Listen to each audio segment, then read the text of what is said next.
Bonsoir et bienvenue en ce mardi 6 avril 2021.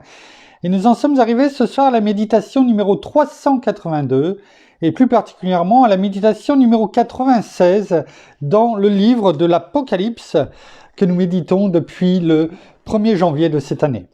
Alors avant de poursuivre dans notre méditation, prions. Père, bien-aimé Saint-Esprit, ô Seigneur, toi qui nous as tout donné, nous avons pu le voir encore tout au long de la semaine dernière, mais en fait nous le voyons chaque jour lorsque nous faisons nos méditations et chaque jour de notre vie.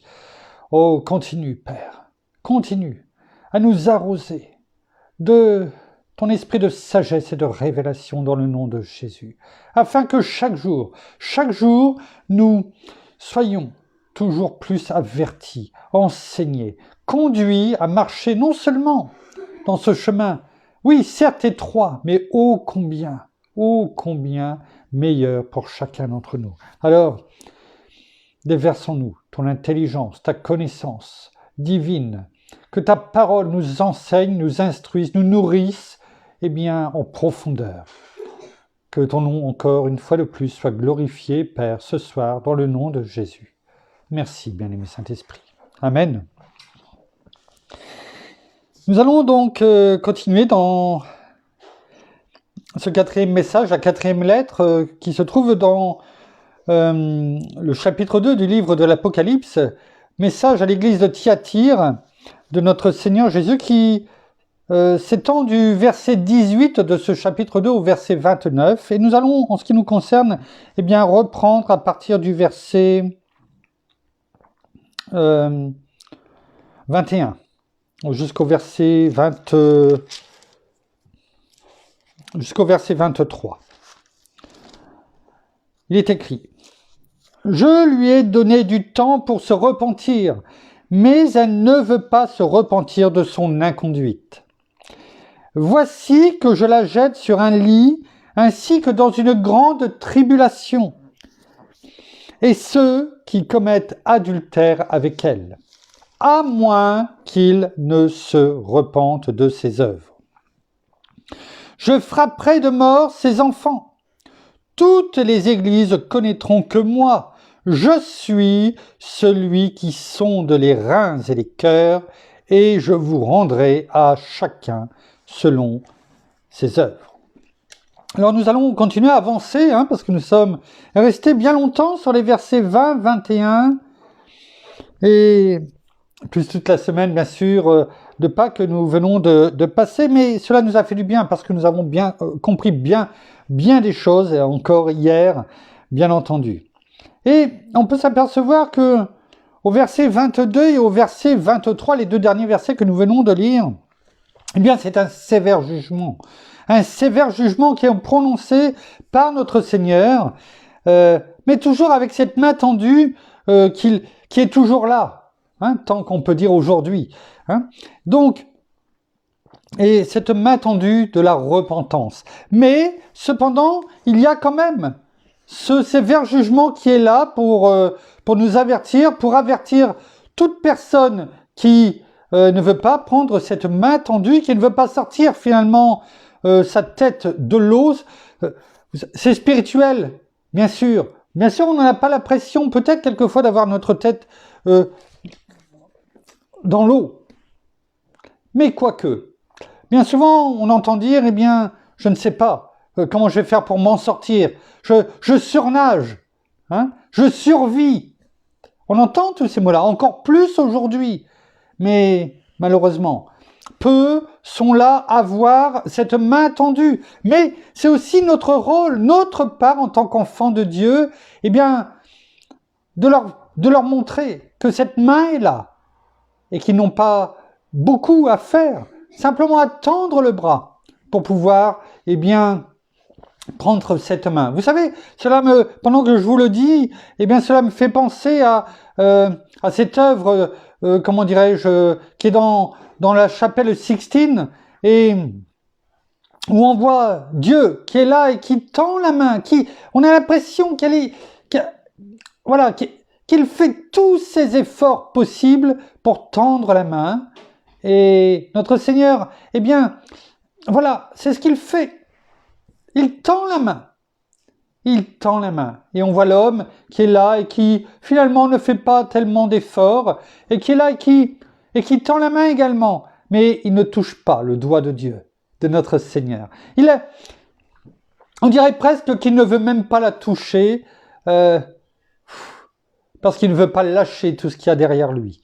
Et cela me fait penser à cela. Alors oui, c'est un sévère jugement. Mais le but, et parce qu'il y a un but de ce sévère jugement, et on le voit au verset 23, eh bien sera de révéler à toutes les églises dans lesquelles les désordres de Thyatire, on les a vus, eh bien, tous ces désordres dans l'église de Thyatire qui avaient eu du retentissement, eh bien ce sévère jugement est là pour que la toute science et l'inflexible justice de celui, c'est-à-dire Dieu, qui sonde les reins et les cœurs et rend à chacun selon ses œuvres, eh bien, va se manifester. Voilà, il est là le message. Tous ces désordres de Thyatire qui ont pu être vus de tout le monde, eh bien, tous ces désordres vont être montrés par ce sévère jugement de Dieu, de notre Seigneur, va être montré afin justement, que toute la science et l'inflexible justice, parce que la justice de Dieu est inflexible, elle va se montrer, elle va se manifester, afin que à chacun cela soit rendu selon ses œuvres. Et on peut le voir, parce que il est écrit que notre Seigneur le dit là. Je suis celui qui sonde les reins et les cœurs, dans ce verset 23. Et on le voit beaucoup dans la parole. Sonde les reins et les cœurs. Et déjà dans l'Ancien Testament, regardons ce qui est écrit, afin que nous comprenions mieux ce que cela veut dire. Eh bien, dans Jérémie. Jérémie chapitre 11 au verset 20. Il est écrit, et c'est Jérémie qui le dit, qui était jeune. Jérémie, c'était un prophète qui avait été appelé jeune, et il le voulait même pas, mais Dieu, l'Éternel, lui a montré qu'il n'avait pas le choix. Il est écrit au verset 20, « Mais l'Éternel des armées est un juste juge. » Et on le revoit. Quand on parlait de justice inflexible, bien sûr que Dieu est bon. Bien sûr que notre Seigneur aussi est amour. Et il nous l'a suffisamment manifesté, et on a pu le voir la semaine dernière jusqu'à son extrême. Bien sûr qu'il est bon. Bien sûr qu'il est amour. Cela n'enlève en rien cela. Combien de fois on a pris l'exemple du billet? Un billet, vous avez un billet de 5, 10 euros, qu'importe la valeur du billet. On prend un billet de 10 euros. Vous pouvez le retourner, il a toujours la même valeur. C'est toujours un billet, il a toujours la même nature, il sert toujours à la même chose, il a toujours la même valeur faciale, 10 euros. Mais il a deux faces avec des motifs différents. Sa valeur, sa nature n'a pas changé. Et c'est la même chose pour notre Père, toute proportion gardée, je ne le compare pas à un billet, mais c'est plus pour que nous comprenions bien la chose. Et il y a le côté amour, et de l'autre côté, il y a le côté justice, juste juge, inflexible. Cela ne change en rien à sa nature, mais il y a deux côtés. Et les deux vont se réaliser. L'amour de Dieu pour chacun d'entre nous, la preuve, on l'a vu encore la semaine dernière, on l'a médité, et on le retrouve dans Jean 3,16, car Dieu a tant aimé le monde qu'il a donné son Fils unique afin que quiconque croit en lui ne périsse pas, mais ait la vie éternelle. Quelle plus belle preuve d'amour peut-il nous donner? Il ne peut pas y en avoir d'autres. Mais on le voit ici, dans Jérémie chapitre 11, verset 20, il y a l'autre côté. Mais l'Éternel des armées est un juste juge, qui sont de quoi? Les reins et les cœurs. On y reviendra aujourd'hui ou demain. Qui sont les reins et les cœurs. Je verrai la vengeance que tu tireras d'eux, car c'est à toi que j'ai confié ma cause. La parole nous dit, ce n'est pas à nous de nous venger. Nous sommes appelés à pardonner nos ennemis. Ce qui ne veut pas dire pardonner nos ennemis, ça ne veut pas dire être copain, copine avec eux, de festoyer avec eux. C'est pas cela que ça veut dire. C'est pardonner. Afin que ce poison de l'amertume, de la vengeance, eh bien, ne soit pas en nous, que nous ne soyons pas ces prisonniers de l'amertume et de la vengeance, car c'est un poison et l'ennemi l'utilise à ses fins, pour arriver à ses fins. Et l'amertume, c'est ça. C'est de croire que finalement, eh bien, cette haine que l'on peut avoir, parce que c'est ça, l'amertume, elle se transforme en haine envers quelqu'un parce qu'on veut se venger, eh bien, on croit que c'est l'autre qui va en pâtir, alors que finalement, eh bien, celui que l'on croit regarder dans sa prison, dans notre prison que l'on veut mettre, d'où on veut le mettre, eh bien finalement on s'aperçoit que finalement, eh bien c'est nous qui sommes enfermés et c'est nous qui regardons à travers les barreaux cette personne à qui nous en voulons. Parce que c'est cela, l'amertume. C'est un poison. Et c'est nous qui sommes esclaves. Parce qu'on se rend esclave finalement, eh bien, de l'ennemi. Donc, la parole est claire. Nous devons pardonner, parce que la parole nous dit que si nous ne pardonnons pas, eh bien notre Père ne nous pardonnera pas. C'est dans la prière du Notre Père. Hein. Et juste le verset qui suit. Regardez, lisez, rappelez-vous vos souvenirs. Et la parole là nous dit, eh bien la vengeance tu ne dois pas l'avoir, c'est toi qui l'as, hein. C'est à toi que j'ai confié ma cause. Alors même si on m'a fait du mal et que j'en suis peiné, triste, mais j'ai pardonné afin de ne plus avoir cette amertume dans le cœur et je t'ai confié ma cause et je sais que tu vas intervenir parce que tu es un Dieu, tu es un juste juge et parce que tu vas rendre à chacun selon ses œuvres. Vous voyez ce qui est dit dans le livre de Jérémie, hein, donc il y a bien longtemps, hein, plus de 600 ans avant la venue de notre Seigneur, eh bien on le retrouve finalement, en d'autres termes, mais c'est la même chose, eh bien dans le livre de l'Apocalypse. Il est écrit également encore dans Jérémie, chapitre 17 au verset 10. Moi l'Éternel, c'est Dieu qui parle à travers le prophète Jérémie. Moi l'Éternel, j'éprouve le cœur. Hein, je juge le cœur. Je sonde les reins. Il faut savoir, et on le verra, mais juste pour qu'on le comprenne bien, chez les Juifs, les reins, eh bien c'est synonyme, c'est là où se trouve eh bien la vérité, hein, la pensée. C'est cela que cela veut dire. Hein.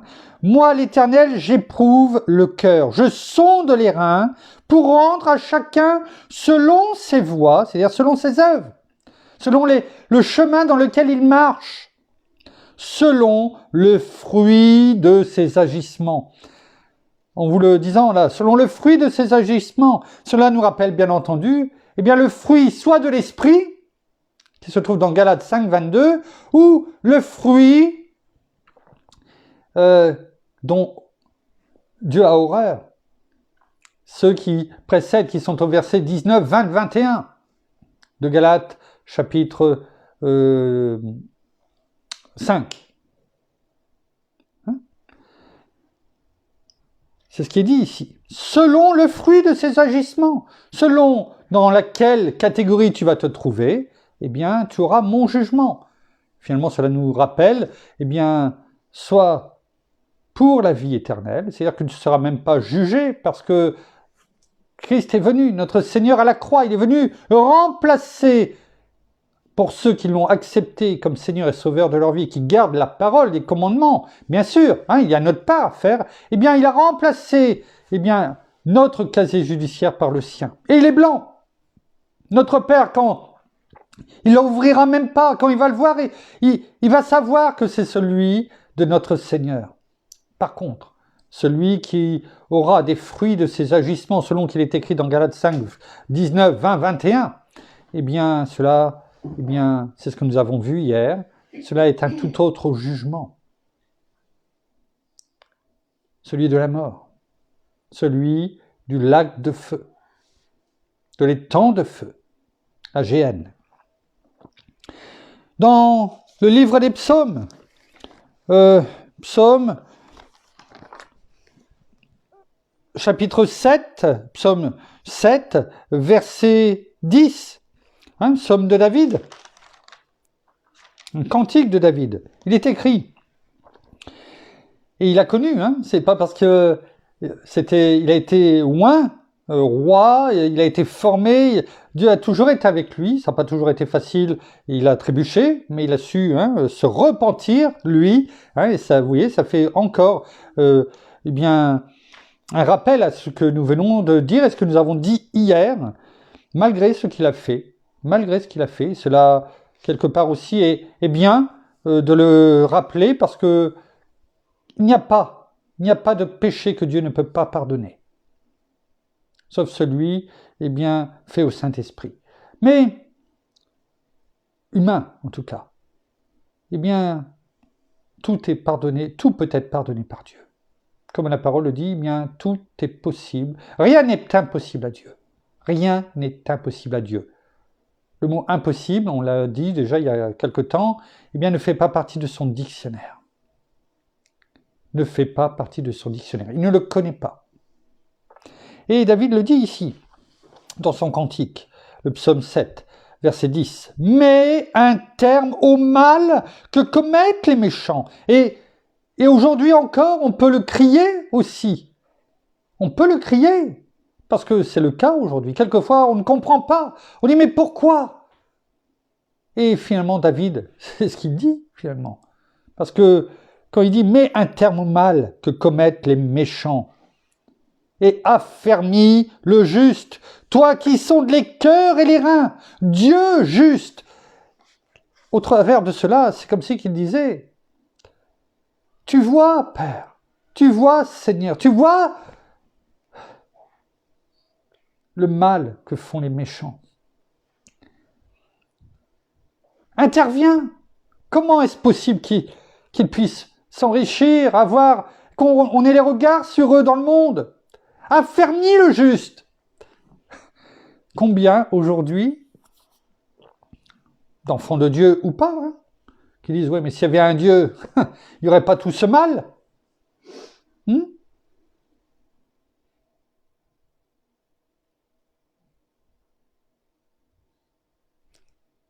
S'il y avait des dentistes, des personnes qui auraient mal aux dents. Ben oui. Pourtant, il y a des dentistes. Il y en a qui ont mal aux dents, il y en a qui ont des dents avec plein de caries, qui ont des dents qui sont moches. Et pourtant, il y a des dentistes. Il y a des orthodontistes.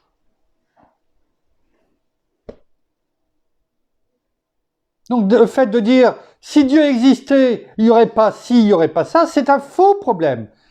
Non. C'est simplement parce que les personnes ne se sont pas tournées vers Dieu. N'ont pas reçu notre Seigneur comme Seigneur et Sauveur de leur vie. N'ont pas laissé notre Père, notre Seigneur, comme il est dit aussi dans l'Apocalypse chapitre 2, dans les versets que nous étudions et méditons, dire, c'est moi qui vais intervenir et je rendrai à chacun selon ses œuvres, en temps et en heure. Il faut faire sa part. Si on ne va pas chez, on ne pourra pas être guéri. On est malade, là, on a vraiment besoin d'aller voir un médecin ou se faire opérer, etc. Si on ne va pas demander, si on ne va pas faire les examens, etc., ça n'arrivera jamais. On peut rester, on pourrait dire, mais pourquoi moi Mais va faire les démarches et tu verras, ça ira mieux. En tout cas, tu seras pris en main. Et notre Père, c'est ce qu'il dit. notre Seigneur, venez à moi, et vous verrez que les choses vont s'arranger. En tout cas, j'interviendrai. En tout cas, je te montrerai. En tout cas, je te ferai passer des ténèbres à la lumière. C'est trop facile de dire oui, mais si.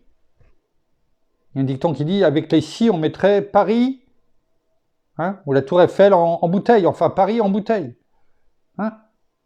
Si. Les si du diable. Si tu es le Fils de Dieu. Arrêtons avec les si. Vous savez, les si, ça me rappelle le sifflement, ou le sifflement plutôt, du serpent. Ouais. Donc arrêtons avec les si. Et faisons tout simplement notre part. Ramenons nos regards vers le centre de sa volonté et ça ira mieux. Psaume 62. Psaume 62, verset 12. Il est écrit, Dieu a parlé une fois. 2 fois j'ai entendu ceci. C'est que la force est à Dieu. La force est à Dieu. La puissance de Dieu. Les voies divines de Dieu. C'est lui qui va rendre à chacun selon ses œuvres. Et regardons dans Matthieu. Matthieu chapitre 10, verset 26. Matthieu chapitre 10, verset 26. Et nous pouvons... Cela doit nous encourager, ce verset-là. Et non pas nous faire peur. Cela doit nous encourager. Vous allez tout de suite comprendre. Regardons ce qui est écrit. C'est des promesses. Une promesse divine. Et cela doit nous encourager, tout comme cela a encouragé les disciples. En tout cas, c'était fait pour. Il est écrit, et c'est notre Seigneur qui parle. Ne les craignez donc point, bien sûr, de tous ceux qui persécutent. Ne les craignez donc point, car il n'y a rien de caché qui ne doivent être révélés. Verset 27. Ni de secrets qui ne doivent être connus. Ni de secrets qui ne doivent être connus. Ce que je vous dis dans les ténèbres, dites-le en plein jour. Et ce qui vous est dit à l'oreille, prêchez-le sur les toits. Ne les craignez donc point, car il n'y a rien de caché qui ne doivent être révélés. Le Seigneur nous dit, il n'y a rien de caché. Il n'y a rien qui peut être caché. Rien. Donc vous n'avez pas à les craindre. Tout sera révélé. Donc, mettez les choses au grand jour. Dites les choses en plein jour. Et surtout, pas de chuchotement, pas de murmure. C'est dit. Et ce qui vous est dit à l'oreille, prêchez-le sur tous les toits. Les messes basses, les murmures, les cachotteries. Finalement, quand on les fait, c'est parce qu'on ne veut pas être entendu, c'est parce qu'on les dit en cachette, parce qu'on ne veut pas que... Bien souvent, ce sont des médisances. La plupart du temps. C'est on dit non. Ça, c'est des choses qui sont encore dans les ténèbres. Mais ce qui est dit dans les ténèbres, parce que c'est ça finalement. Ce qui est caché, ce qu'on ne veut pas qu'il se sache, c'est parce qu'on médite, on dit des choses et on sait parfaitement qu'on ne devrait pas les dire. Donc on les dit tout doucement. Eh bien, criez-le sur les toits. Que tout le monde entende. Est-ce qu'on va le faire? Plutôt que de critiquer en cachette, est-ce qu'on va le faire? Non. Alors ne le fais pas en cachette. Parce qu'il n'y a rien qui est caché à Dieu.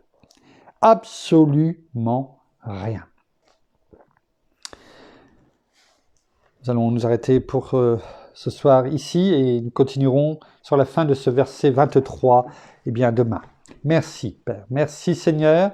Merci, bien-aimé Saint-Esprit, une fois de plus pour ce que tu nous montres au travers de ce message que tu nous donnes, que tu donnes à l'église de Thyatire, mais pour eh bien, chacun d'entre nous, bien sûr. Et il est bon.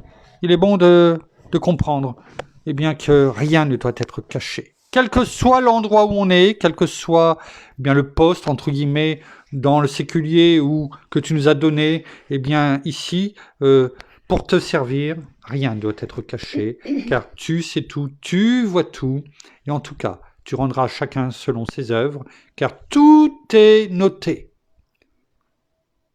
N'oublions pas ce que nous avons dit hier, ce qui est le plus important, c'est que nos noms soient trouvés dans les cieux, dans le livre de vie.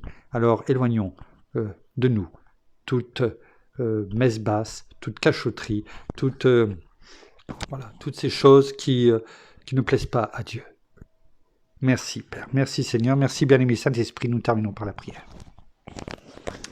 Oh merci Seigneur, et bien encore pour ta parole ce soir, merci encore pour ton enseignement qui nous est révélé par notre bien-aimé Saint-Esprit. Merci parce que tu nous conduis dans ce chemin de vérité. Alors ne nous écartons pas de cette vérité, car tout est mis à la lumière. Oui, tout est mis à la lumière. Tout ce qui peut être mensonge, amertume, incrédulité, eh bien tout cela est mis à la lumière. Et nous venons devant toi et nous voulons encore eh bien nous débarrasser de tout cela, venir à toi et te demander pardon si cela n'est pas encore fait, s'il y a encore des choses dans nos cœurs, dans nos vies qui sont là et qui sont là, cachés, eh bien mettons tout à la lumière, déballons tout ce qu'il y a à déballer afin de pouvoir vivre avec toi, à tes côtés, dans ce chemin de vérité et de droiture. Alors merci pour ta justice, merci parce que nous savons, Père, que tu es un Dieu juste, que tu nous aimes, oui, mais tu es un Dieu juste aussi. Et c'est pourquoi, eh bien, nous voulons, nous aussi, être justes envers toi, mais aussi vis-à-vis de tous ceux qui nous accompagnent, tous ceux qui sont autour de nous, qu'il n'y ait aucun mensonge, aucune médisance, aucune hypocrisie, ni aucune méchanceté, mais soyons vraiment unis les uns avec les autres, et même s'il y a des discordes ou des disputes, eh bien, sachons vraiment te les remettre et sachons arrêter cela tant qu'il est temps, et vraiment venir nous repentir de tout cela afin que tout cela soit fait table rase et que vraiment la vérité et ton amour et bien surtout puisse être donné. Alors merci encore de ce que tu fais pour chacun d'entre nous. Merci encore de diriger nos cœurs, nos paroles toujours eh bien vers toi, et que nous puissions nous aussi eh bien être ce témoignage, ce bon témoignage vis-à-vis des personnes qui nous sont proches ou pas, de nos voisins, de nos collègues, de nos familles.